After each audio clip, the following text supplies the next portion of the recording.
So, for me, the daily confrontation with fear has become a real practice for me since about three years ago. I went skydiving in Dubai, right? And skydiving is a really interesting confront with fear, right?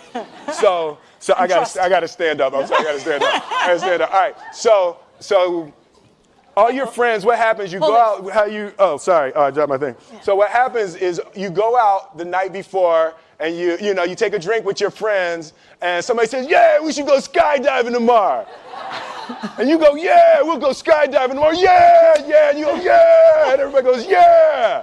Right? And you go home and you by yourself, you're like, Right? You're like, well, I mean, they was drunk too. Right? So maybe they not, maybe, I mean, we don't have to go. We don't have to do it. So then that night you're laying in your bed and you just keep, and you're terrified. You keep imagining over and over again jumping out of an airplane, and you can't figure out why you would do that, right? And you're laying there and you have the worst night's sleep of your life, but you still have the hope that your friends were drunk, right? So you wake up the next day and you go, down and you say where you were going to meet and everybody's there. You're like, oh, shit. All right, cool. Right? So you get in the van and you don't know that your friends had the same night that you had because they're pretending like they didn't. They're like, yeah, man, my uncle's a Navy SEAL and, this is going to be great. I've been looking forward to this. And you're like, oh, my God. And your stomach is terrible. You can't eat and everything, but you don't want to be the only punk who doesn't jump out of this airplane. So you do a thing, and what you do is your first jump, you're attached to a guy who is going, he's going to walk you out. So you go and you get there and there's an airplane and nobody's stopping. Everybody's still going. So you get onto the airplane and you're sitting there and it's extra because you're sitting on some dude's lap, some stranger. You're sitting on his lap and it's like, you're trying to make small talk. Yeah, man. So you be jumping with people all the time, huh? So everything's normal. So you fly and you go up to 14,000 feet, and you notice there's a light. It's red and it's yellow and green, right? So right now the light's red. So then you start thinking at some point the light's going to go green, but you don't know what's going to happen, right?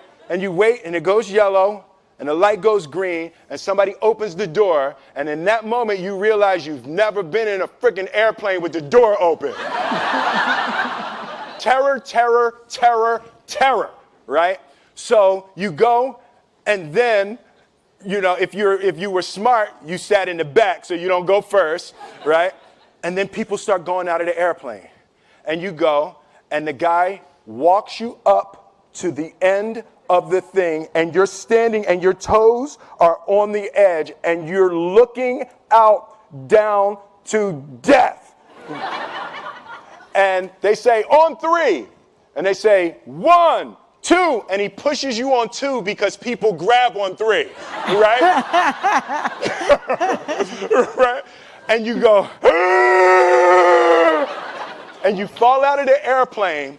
And in 1 second, you realize that it's the most blissful experience of your life. You're flying, right? It doesn't feel like falling, right? It's like you actually are kind of held a little bit by the wind, and then you start falling, and there's zero fear. You realize that the point of maximum danger is the point of minimum fear. It's bliss. It's bliss, and you're flying,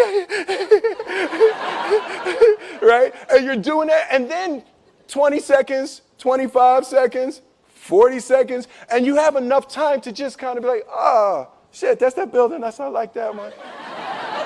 Oh, you can see the ocean. Right? You start doing all of that, and the lesson for me was, why were you scared in your bed the night before? What do you need that fear for? Just don't go. Why are you scared in your bed 16 hours before you jump? Why are you scared in the car? Why could you not enjoy breakfast? What did you need that? The fear is fear of what? You're nowhere even near the airplane. Everything up to the stepping out, there's actually no reason to be scared. It only just ruins your day. You don't have to jump. And then in that moment, all of a sudden, where you should be terrified is the most blissful experience of your life. And God placed the best things in life on the other side of terror. On the other side of your maximum fear are all of the best things in life.